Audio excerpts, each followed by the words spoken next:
Hey, what's up, lightboltjoe here. Today we are going to discuss the brand new 23, Netflix original film Jung-E. So it's spelt jungle without the L and there's an underscore Jung-E. So that it's referencing the name of the human that the AI was based off of. Last name was Jung. So this is a Korean sci-fi film, takes place in 2135. Post-apocalyptic, climate change, raised the water tables, and humans are now, those that are still surviving on Earth are there, but then like majority of humanity is in these different space ports right above Earth. And then as years progressed, there was a civil war, space humans versus Earth humans, and so forth, and who's the better, whatever. So robots were created to defend, right? Droids were created to defend, and this one scientist is trying to replicate her mom, who was the last hope for humanity, basically, in regards to this fight. She lost this battle, and the daughter is trying to replicate the mom in regards to like fighting skills, but mentality and strategy and stuff like that, and put that AI in different droids. And there's experiment failure after experiment failure after experiment failure. So a lot of this film is just the trials and errors of droids in simulations. Are they going to survive the simulation? Are they not going to survive the sim? Is the daughter scientist going to make peace with the fact that her mother's gone? Can she let her go?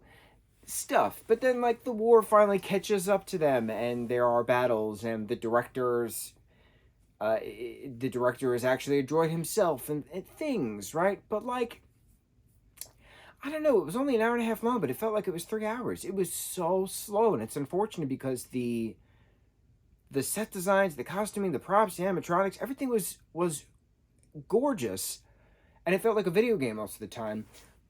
But it wasn't thrilling. You read the trailer. I'm sorry. You watch the trailer. You read the synopsis. You see the poster. You're like, okay, this is like iRobot. This is like Terminator. Like those kind of like films. But it's not. It's just a trial and error, and then making peace and having to say goodbye kind of a film. And you're like, okay, but that's not what was advertised. So what's concerning to me is the screenplay, and the director is the same guy whose name I can never remember, who did Train to Busan. And Train to Busan is a fantastic film. We literally just talked about Train to Busan when we talked about Zombie for Sale, which is another Korean film, because they used a clip of Train to Busan as like a reference point of when zombies turn. That was a good film. Train to Busan is incredible, and Zombie for Sale was really good as well. But then like, so like that director, that artist made this film, and I'm like, I don't see how this is the same person doing these two totally different projects. This just didn't have the flow. It didn't have the pacing. It was just lackluster, dare I say. It was just not as war as the synopsis, the trailer kind of brought about. A post-apocalyptic 22nd century humanity civil war between space humans and Earth humans, and like, I didn't get it.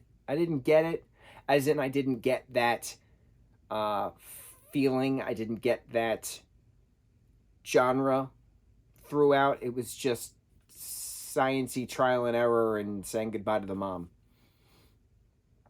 That was the quickest summary I could think of, and I wasn't that impressed, and it's unfortunate. But we win some, we lose some. It's okay.